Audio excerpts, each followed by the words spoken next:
환영합니다. 좋아요, 구독, 알림 설정까지.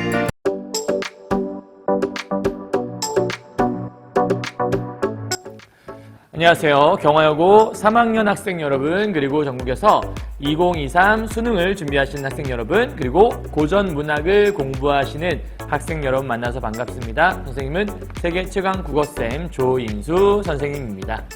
자, 오늘은요, 선생님이 어제 우리 이제 조우인의 자도사라는 작품을 공부했었는데요. 이제 수능 특강 문학 고전시가 7번째 파트예요. 사실 댄동어미 화전가라는 이 작품은 기존에도 연계규제에서 자주 출제가 됐었어요. 근데 나올 때마다 조금 여러 가지 다른 책들에서 좀 가져가 나왔는지 조금은 내용이 살짝 어투가 좀 다르긴 한데 기본적으로 나오는 내용들은 좀 비슷하다고 볼 수 있거든요. 그래서 이번 댄동어미 화전가 정리하면서 뭐 어떤 책을 보든지 간에 이 정도만 알면 그래도 뭐 거의 다 아는 거다 싶을 정도의 내용들을 정리해 드릴 테니까 잘 보시고요. 사실은 이제 가사 문학인데 규방 가사라고 해서 여성이 지은 문학이죠. 일단 기본적으로 EBS 교재에서 어떤 점을 말하고 있는지를 먼저 좀 살펴봐야겠죠. 갑시다. EBS 교재, 올해 EBS 수능 특강 보기 62페이지가 되는 것 같아요. 이제 문제 3번에 나와 있을 텐데 잘 보세요. 여성의 수절을 미덕으로 삼은 유교적 가부장제의 통념이 지배하던. 그러니까 여기서 중요한 건 여성의 수절을 미덕으로 삼았다. 수절이라고 하는 건 지킬 숫자의 정절이니까 뭐 절개를 지킨다. 그럼 뭐 좋은 거 아닌가요, 선생님? 이렇게 얘기할 수 있는데 기본적으로 오늘 자꾸 목소리가 삑 나죠? 유교적 가부장제라고 하는 건 남성 중심 사회를 얘기하는 거예요. 그럼 남성 중심 사회에서 바라보는 여성의 수절은 뭐 정말 좋은 거다 이런 걸 떠나서 남성이 중심이 되는 가부장적인 사회이기 때문에 여자라면 당연히 절개를 지켜야지 이제 이런 말들을 한다라는 거거든요.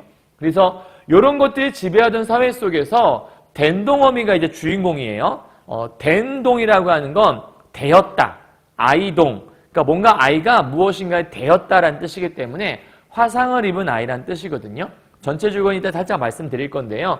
그 댄동어미라는 여자가 기존의 자신을 극복하고 삶의 진정한 의미를 깨달아 성장에 도달하는 통과 의례의 성격을 지닌 작품이 바로 댄동어미 화전가다라는 뜻이에요.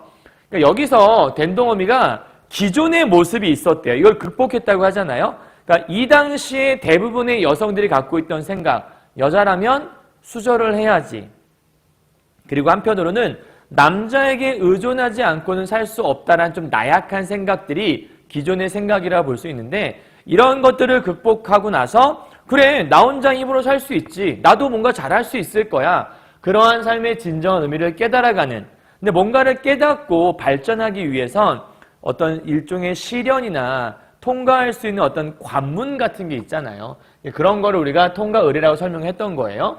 자, 자신이 속했던 기존의 사회 질서, 그러니까 기존의 사회 질서는 여성의 수절을 미덕으로 삼는 그런 어떤 사회 규범 이런 걸 얘기하는 거겠죠. 그런 거에서 벗어나는 분리, 그런 분리라고 하는 건 이 여자가 수절을 지키지 않고 재혼해버린 모습을 얘기한다고 보시면 돼요. 두 번째는 그러한 분리가 이루어진 상황 속에서 실현, 그러니까 재혼을 했는데 잘 살았으면 좋겠는데 재혼을 한 뒤에도 잘 살지 못하고 시련을 겪는 과정이 전이라고 보는 거고 그런 시련을 극복하고 사회로 돌아와서 새로운 것을 획득했다. 그래서 한층 성장하게 되었다. 그래서 그렇게 성장하게 된 모습을 우리가 획득이라고 획득이래. 통합이라고 설명하는 거예요. 그래서 이 댄동어미가 성장해가는 과정을 분리, 전이, 통합이라는 과정으로 설명했구나. 삶의 고난을 피하려고 하지 않고, 즉 내 어려운 것들을 피해서 남자에게 의지한 채 살아가는 그런 모습이 아니라 삶의 본질로 받아들여서 중요한 포인트, 달관을 했다라는 거고요. 그러니까 꼭 재혼해야 되는 건가? 뭐 꼭 필요하지 않을 수도 있겠는데를 깨닫게 된 거예요. 남성에게 의존하여 고난을 피해가는 그게 기존의 사고방식이라 볼 수 있는 거잖아. 이거를 했던 기존의 모습에서 벗어나 제일 중요한 거, 독립된 인격체로서 살아가게 되었다. 그러니까 된동어미가 그래, 나도 하나의 사람인데, 나도 하나의 인격적인 주체인데 왜 내가 누군가를 의지해서만 살아가야 되는 거고 왜 나를 소중히 여기지 않았을까에 대한 것들을 말하고 있다는 거예요. 굉장히 좋은 얘기들을 많이 하고 있는데 이 된동어미 화전가를 바라볼 때 이제 이런 것들을 중점을 두고 보란 얘기니까 한번 살펴보도록 하죠. 우선 전체 줄거리를 좀 먼저 이해하는 게 중요한데 요걸 좀 보시면 될 것 같아요. 자, 된동어미 화전가 선생님이 조금 전에 가사문학이라고 했잖아요. 가사문학이라고 하면 기본적으로 서사, 본사, 결사라는 3단계로 되어 있죠. 자, 서사의 내용은요. 화전놀이, 우리가 화전가라고 했으니까 옛날 여자들은 사실은 지금이야 뭐 놀 것들이 많죠. 뭐 어떤 카페 가서 차를 마시고 즐길 수도 있고 뭐 놀이동산을 갈 수도 있고 뭐 즐길 만한 것들은 되게 많이 있으니까요. 핸드폰 게임 같도 있고. 그런데 옛날에 우리나라 여자들은 놀거리가 많지 않았다고 해요. 그래서 또 약간 여자들이 함부로 밖에 나가는 걸 원치 않는 그런 것도 있었고 그래서 유일하게 여자들이 즐겁게 놀았던 그 시기가 봄이 되어 꽃이 피면 여자들끼리 모여서 꽃놀이를 갔던 거예요. 여러분도 지금 봄이 되면 이렇게 막 꽃놀이 가서 즐겁게 봄꽃 즐기고 벚꽃 보고 막 하잖아요. 그것처럼 이제 꽃놀이를 가서 꽃잎을 따갖고 이제 전을 부쳐 먹기도 하고 서로 간에 이제 막 남편 뒷담화 같은 것도 하고 즐겁게 수다를 떨다가 자연을 잘 즐기면서 놀다가 돌아오는 걸 우리가 화전가라고 해서 그러한 그 화전놀이를 즐겼던 이야기를 풀어낸 게 화전가라고 보시면 되는 거거든요. 마찬가지로 된동어미 화전가니까 얘도 화전가의 일부분일 거 아니에요. 화전놀이를 권유하고 준비하는 과정들이 써 있고 그 다음 중요한 건 청춘과부라고 하는 젊은 여자가 있는데 이제 남편이 일찍 죽은 거예요. 그래서 이제 나 어떻게 살아요 하면서 막 울면서 막 고민하고 있는 어떡하지? 나 혼자 어떻게 살아야 되지? 막 이제 그런 고민을 하고 있는 모습이 서사 부분에 있던 거예요. 자, 그 얘기를 들은 된동어미가 자기가 경험했던 일들을 쭉 풀어내기 시작해요. 된동어미의 기구한 사연들을 막 풀어내기 시작합니다. 된동어미도 남편을 일찍 여였어요. 사실은 15살에 결혼을 하거든요. 근데 17살 때 첫 번째 남편을 여여요. 그래서 1번 남편, 1번 남. 자, 1번 남편을 이제 사실은 1번 남편이 아니라 1번 남편이 첫 번째 남편이 그네를 타다가 죽거든요. 그래서 1번 남편이 이 된동어미 나이 17살 때 그네 타다가 사망을 해요. 너무 어이없는 죽음이잖아. 그래서 어떻게 살아야 되지 막 고민하고 있었는데 마침 이웃 마을에 아전이라고 하죠. 이방, 그러니까 사또의 부하라고 할 수 있는 이웃 마을에 한 아전이 있었어요. 그래서 그 아전이 꽤 괜찮아 보여서 그 아전과 결혼을 하게 됐던 거예요. 근데 그 아전과 결혼을 했는데 문제는 뭐냐면 그 아전과 결혼해서 잘 살았으면 좋았겠는데 안타깝게도 그 둘째 남편이 고리대금업이라고 해서 2번 남이라고 봐야겠네요. 고리대금업이라고 해서 돈을 빌려주고 이자를 받는 그런 사람이었어요. 나름대로 좀 이렇게 돈을 이제 이자를 잘 받아서 돈도 많이 벌고 했었어요. 그런데 이 지역에 전염병이 돌았던 거예요. 그 전염병 때문에 돈을 빌려간 사람들이 다 죽어버렸어. 그러니까 이자를 받기는커녕 원금도 회수할 수 없게 된 거예요. 굉장히 어려운 처지에 있었죠. 그 상황에 더 최악은 이 2번 남편 역시도 그 괴질이라고 하는 전염병에 걸려서 이 남편 역시도 사망을 하게 되는 거예요. 괴질로 인해서 사망. 큰일 났죠. 두 번째 남편까지 죽었어요. 야, 난 남자랑 인연이 없나? 이제 이렇게 생각을 했었는데 기가 막힌 건 세 번째 남편과 또 만나게 돼요. 3번 남이에요. 자, 세 번째 남편은 뭐 하는 사람이었냐면 옹기장수였어요. 옹기장수는 여러분 그 그릇을 얘기하죠. 그래서 그릇을 만들어서 파는 사람을 우리가 옹기장수라고 했는데 이 사람이 어이없는 건 그 마을에 비가 너무 많이 내려서 홍수가 났었거든. 그 홍수가 났을 때 그 물에 휩쓸려서 빠져 죽어요. 그래서 이 3번 남편은 물에 빠져 사망을 하게 돼요. 죽으려고 하니까 되게 다양하게 죽지 않니? 그네 타다 죽어, 그다음 전염병 걸려 죽어, 물에 빠져 죽어. 야, 이제는 정말 남편 만나면 안 될 것 같은데 마지막으로 4번 남자, 이제 이 된동어미의 마지막 남편이에요. 어떤 사람이었냐면 그 엿을 파는 엿장수였거든요. 그래서 엿을 고아서 팔아서, 그러니까 좀 소소한 직업이니까 뭐 대단한 걸 바란 것도 아니었고, 된동어미가 이제 좀 잘 살아볼까 했었는데 그 마을에 잔치가 있었어요. 그러니까 이 남편이 욕심이 났던 거야. 이제 잔치가 있으니까 많은 사람들이 모일 것이고, 그럼 엿을 많이 만들어서 엿을 팔면 우리가 큰 부자가 되지 않을까? 그래서 엿을 열심히 만들려고 큰 솥에다가 엿을 막 고고 있었는데, 왜 엿을 이제 불에다가 뜨겁게 이제 막 데운 다음에 그걸 이제 식혀야 되는 거잖아요. 그 엿을 고다가 남편이 불에 타서 사망을 하게 돼요. 그래서 여기는 불에 타서 사망. 그리고 이제 집에 크게 불이 났겠죠? 그때 이제 이 된동어미의 아들 역시도 그 불에 화상을 입어서, 그래서 그 화상 입은 아이의 엄마란 뜻에서 된동어미라고 부르게 된 거예요. 그러니까 4번 결혼을 했지만 결혼해봤자 자기의 운명이 바뀌지 않는 걸 발견해요. 그래서 야, 이게 별거 없구나 라는 생각을 하게 되는 거예요. 이 얘기를 통해서 된동어미가 청춘가부에게 하고 싶었던 말이 있는 거죠. 야, 결혼해봤더니 별거 없더라. 너 꼭 결혼해야겠니? 난 너 말리고 싶다. 해봤자 아무것도 없던데 뭐 어차피 똑같을 거야. 살려면 살 것이고 죽으려면 남편 없이도 죽게 돼. 남편이 있어봤자 어차피 아무 소용없어 라고 얘기를 하니 청춘가부가 아, 그렇구나. 너무나 기구하게 산 운명을 살았던 된동어미를 보면서 큰 깨달음을 얻게 돼. 오케이? 자, 그리고 나서 마지막에 화전놀이를 재밌게 즐기고 우리 내년에 다시 만나요 하면서 헤어지는 이야기예요. 이해하셨죠? 자, 전체 맥락을 이해하시고, 사실 그럼 이 이야기는요, 서사와 본사라는 거에 공통점으로 청춘가부 얘기가 들어가잖아요. 그러니까 지금 화전놀이 하는 가운데 있어서 된동어미가 자기의 사연을 막 풀어내는 된동어미의 기구한 사연 이야기가 쏙 들어가 있는 거거든. 그래서 전체 이야기 속에 또 하나의 이야기가 들어가 있다. 이런 걸 우리가 액자식 구성이라고 하잖아요. 그래서 이 된동어미 화전가의 특징이 바로 액자식 구성, 액자식 구조를 가지고 있다. 요거 여러분이 머릿속에 하나 기억하신 상태에서 보시면 더 좋아요. 이해하셨죠? 자, 그래서 이 작품은 규방가사다. 무슨 뜻이라 그랬죠? 여자가 노래한 작품, 규방가사. 그러면서 꽃놀이를 하면서 부른 거니까 화전가라고 볼 수 있겠고, 화전가라고 하는 거는 아까도 말씀드렸죠?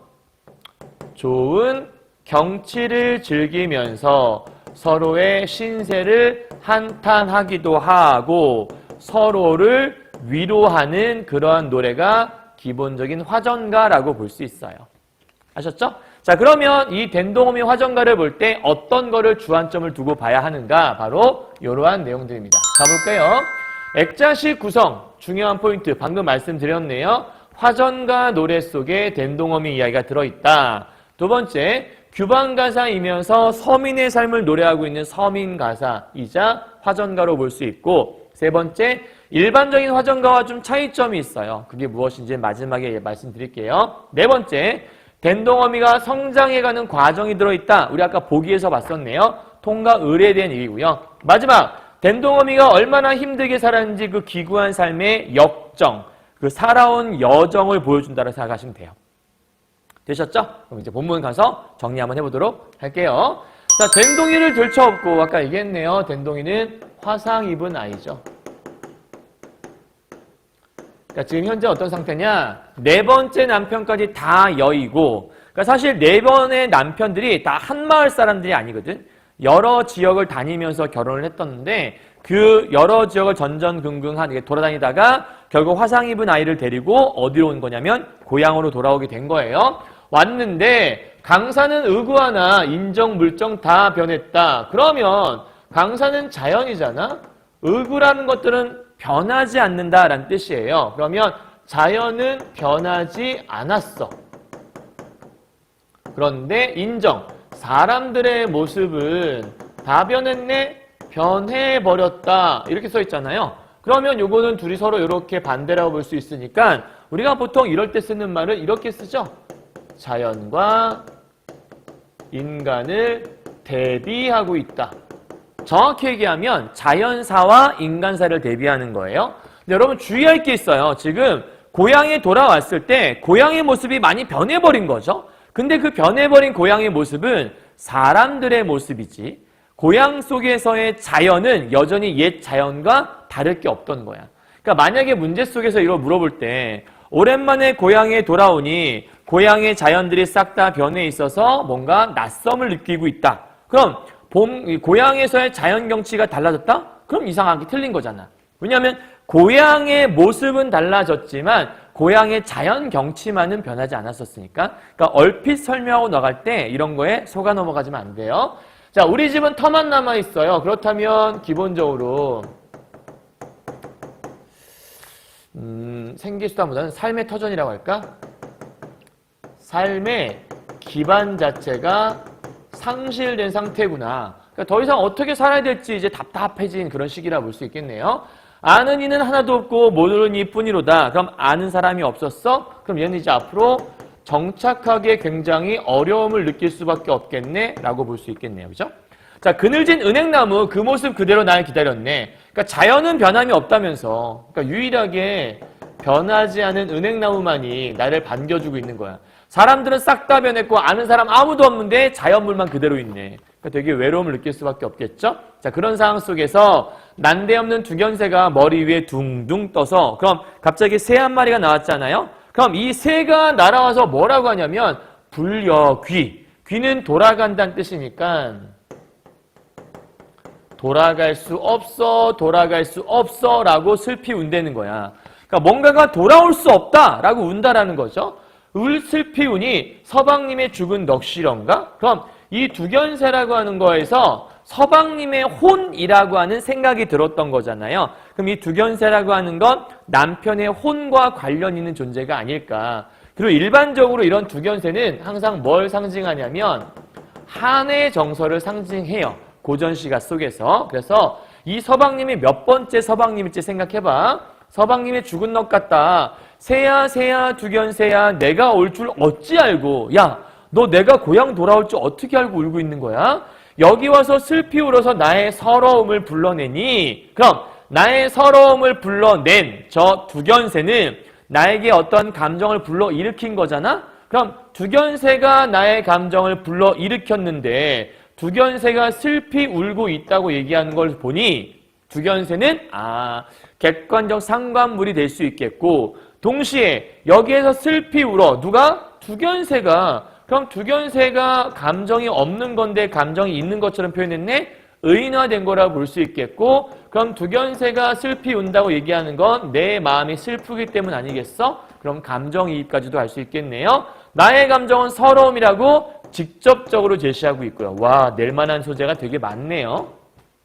그런 상황에서 반가워서 울었던가 서러워서 울었던가 그 새 울음소리를 들으니까 뭔가 반가워서 우는 것 같기도 하고 뭔가 서러워서 우는 것 같기도 하고 그럼 사실 반갑다라는 감정은 긍정적인 감정이고 서럽다라는 감정은 마이너스 감정이잖아. 이 두 가지의 감정은 서로 어울리지 않거든요. 이렇게 정반대의 감정을 우리가 뭐라고 하냐면 양가적 정서, 양가성이라고 하거든. 양가성이라고 하는 건 정반대의 감정들을 얘기하는 건데요. 이 두 개의 감정을 동시에 두견새를 통해 느낄 수 있는 거잖아. 그럴 때 우리가 뭐가 형성되냐면 한이 형성이 돼요. 한이라고 하는 건 복합 정서라고 하는 거고 두 개의 다른 정서가 동시에 일어날 수 있다. 사랑하는데 미워. 그러니까 한이 생기는 거고 반가우면서도 뭔가 서러움이 느껴져. 그래서 한이 생긴다라고 말을 하고 있는 거예요.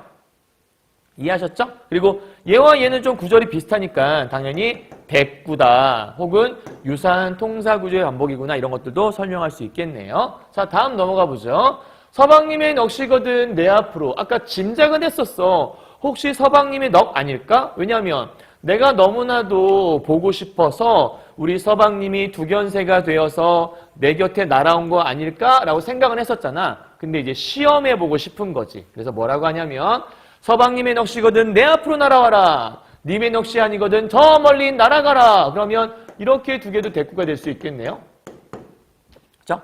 자, 그럴 때 두견새가 펄쩍 날아 내 어깨에 앉았어. 와우, 드디어 내 님인 걸 확신하게 되는 계기가 되겠네요. 그래서 님의 넋이 분명하구나 라고 확신하게 되고 애고탐탐 반가움을 느끼게 되네요. 나는 살아 육신이 왔네 넋이라도 반가워라. 근 50년 이곳에서 내 오기를 기다렸나? 그럼 그 두견새가 남편의 혼인 것 같은데 50년이나 기다렸다는 얘기인 거야. 굉장히 오랜 세월이잖아요. 그래서 이걸 통해 알 수 있는 건 뭐냐면 첫 번째 남편인 것 같다라는 생각을 해볼 수가 있어. 왜인지는 뒤에 가서 한 번 더 정확하게 정리해 줄게. 그러니까 첫 번째 남편이 죽은 지 50년 정도 됐구나라는 거를 짐작해 볼 수 있는 거거든. 자, 왜 이런 거냐면 밑에 볼게. 어이할고 후회만큼 어이할고 후회만큼 어이할고 AA, BA 구조잖아. 이런 걸 우리가 이제 A가 중요하니까 3번 반복한 거거든. 어쩌면 좋아 이런 거예요. 왜? 너무나 후회스럽다라는 거죠. 그럼 어이할고 후회만큼 어이할거라는 얘기는 내가 어찌할 바를 모르겠다는 걸 강조하는 거네. 왜 그럴까? 새야 울지 마라. 너 보기가 부끄럽다. 그러니까 지금 새를 보니까 부끄러워서 어찌할 바를 모르고 있다라는 거예요. 그럼 질문. 왜 새를 보니까 이 사람은 부끄러움을 느꼈을까? 이게 중요한 거예요. 자, 그 이유는 부끄러운 이유는 남편이 돌아왔잖아. 근데 그 남편에게 내가 정절을 다하지 못했잖아.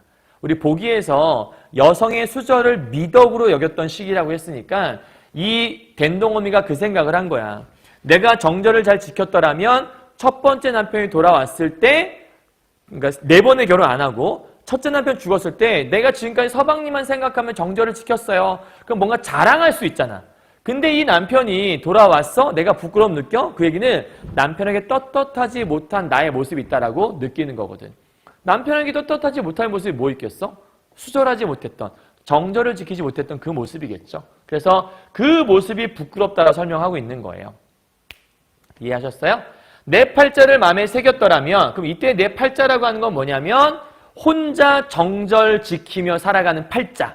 이걸 지켰더라면 새 보기가 부끄럽지 않았을 텐데 처음에 당초에 친정 와서 서방님과 함께 죽었더라면 넘어가요. 저 새와 자웅되어 천만년. 저 새라고 하는 건 두견새잖아. 살아돌아온 남편과 함께 내가 천만년 함께 살 수 있었을 텐데 내가 팔자를 내가 속았다. 그러니까 내가 뭔가 내 팔자를 내가 속아갖고 기어이 한번 살아보겠다고. 개가가 재혼이에요. 그러니까 내가 재혼한 이유가 써 있는 거야. 내가 재혼한 이유가 뭐야? 내가 한번 살아보겠다고 재혼했다라는 거지. 그러니까 혼자 살려고 하니까 죽을 것 같아. 그러니까 뭔가에 의지해서 남편의 의지해서 뭔가 살아보겠다고 개가를 했다라는 거야. 그런데 첫째 난군 죽었어, 둘째 죽었어, 셋째 죽었어, 넷째 싹 다 죽었다라는 거잖아. 그럼 요거는 남편에 대해서 나열, 다른 말로 열거법이 사용된 거라 볼 수 있겠고 똑같은 구조가 반복되는 거니까 대꾸라고도 볼 수 있겠고 결국 남편들의 죽은 과정을 통해서 모든 것이 다 쓸모가 없구나라는 걸 깨닫게 됐다라는 거예요. 살아보려고 했는데 결국 살아보고자 했던 행동이 실패다라고 끝나는 거죠.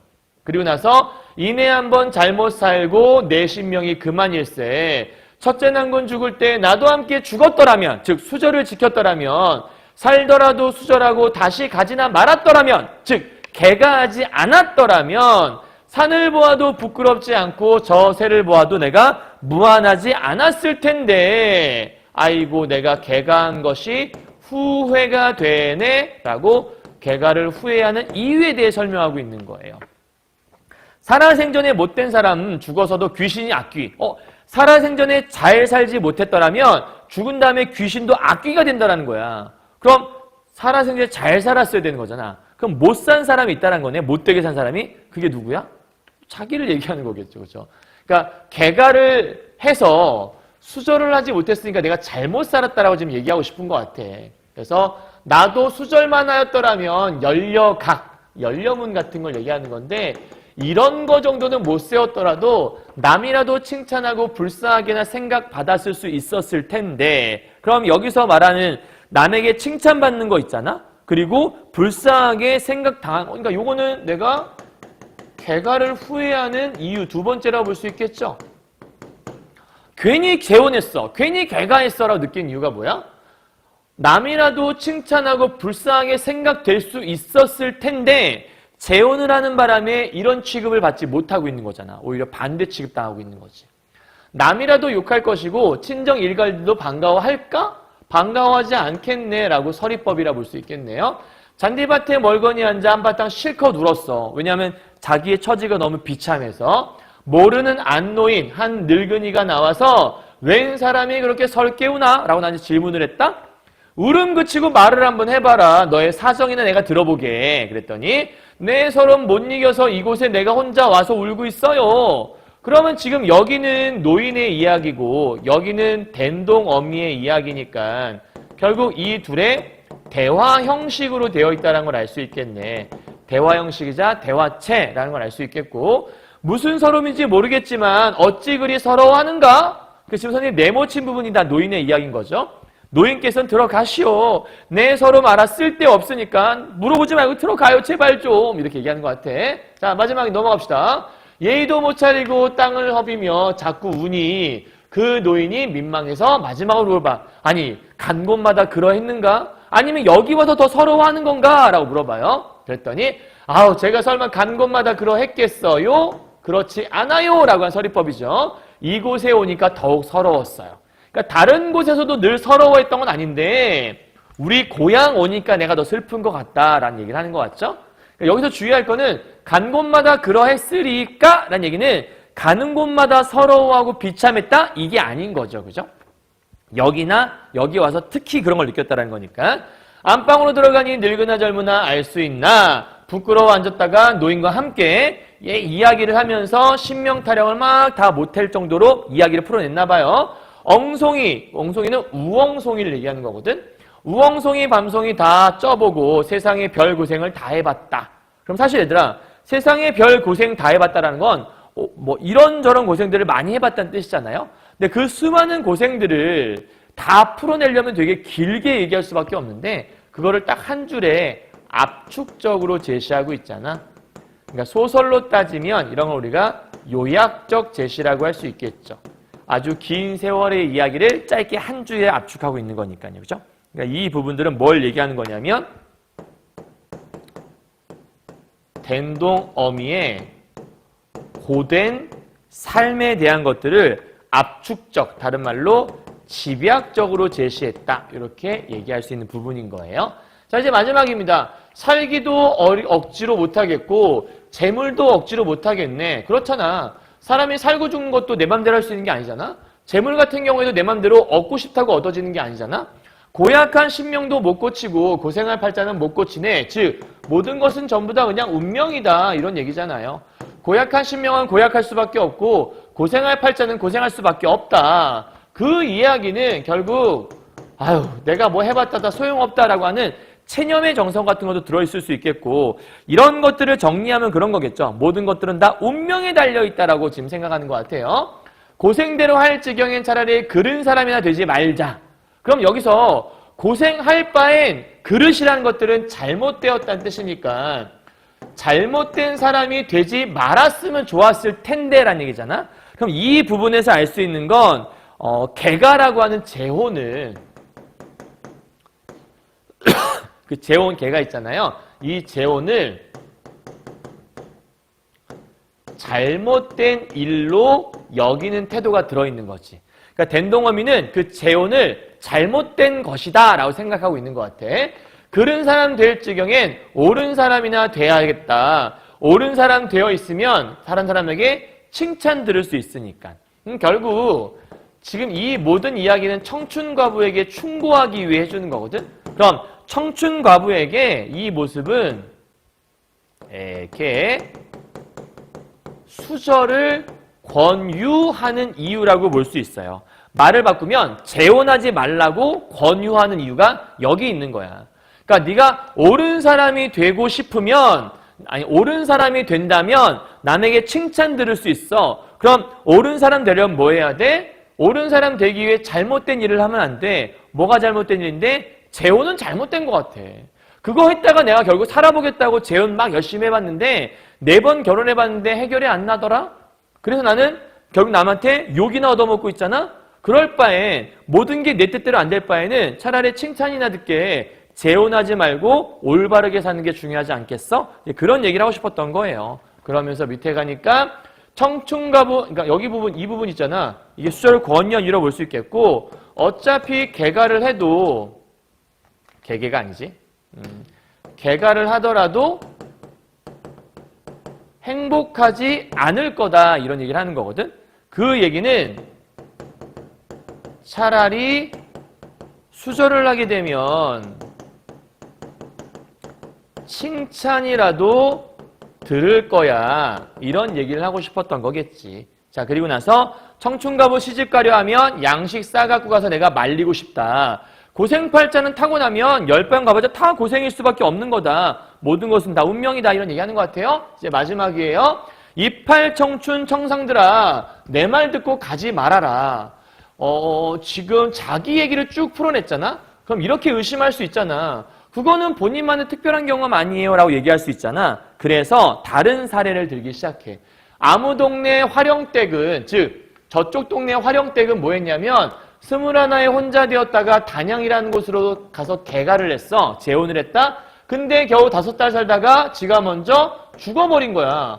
즉 재혼했더니 불행한 일만 생겼네. 또 하나, 다른 동네 장림댁이라는 여자는 20살의 청상과부야. 청상과부가 되어서 춘강을 못 이겨갖고 영천으로 갔는데 몹쓸 병에 걸려갖고 안진뱅이가 되었대. 결국 다른 사람들도 결혼해봤더니 다 결과가 안 좋다는 얘기를 하고 있는 거예요.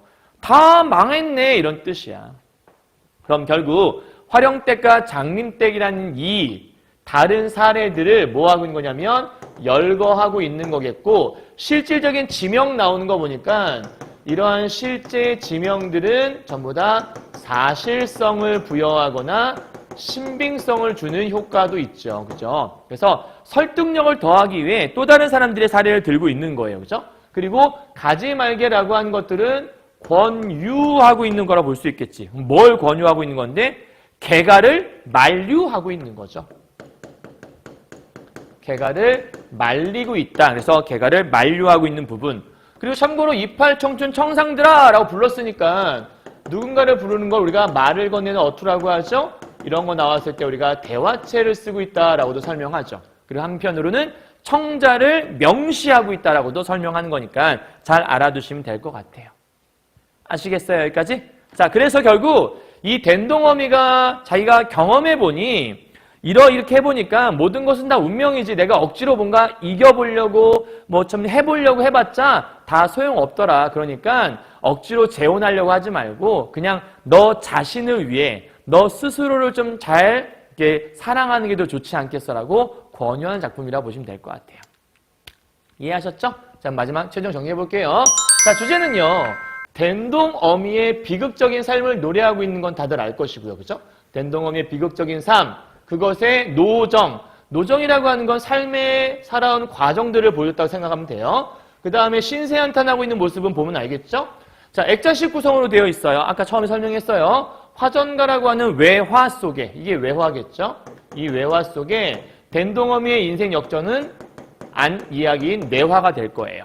자, 그리고 조선 후기 사회에 대한 이야기고 하층민의 생활상을 잘 보여주고 있어요. 아, 이렇게 살았구나 이런 것들 볼 수 있다는 얘기예요. 자, 규방가사이자 화전가, 서민가사 처음에 얘기했었고 일반적인 화전가는 어떤 특징이 있냐면 일반적으로는 함께 즐겁게 노는 유흥적 분위기가 좀 많아요. 그리고 이 일반적인 화전가 속에는 삶의 여유로움을 노래하는 것도 되게 많거든요. 근데 얘는 뭔가 삶의 여유로움이나 유흥, 노는 그런 분위기가 핵심이 아니라 이 고난에 찬 여인이 얼마나 비극적으로 살았는지를 사실적으로 보여주고 있기 때문에 일반적인 화전과와 좀 차이가 있는데 이건 외우는 게 아니고요. 이런 걸 시험에 내려면 보기 같은 게 제시가 되어서 비교할 수 있게 나올 거니까 너무 걱정 안 하셔도 돼요. 자, 마지막으로 댄덩이 아니라 댄동이죠.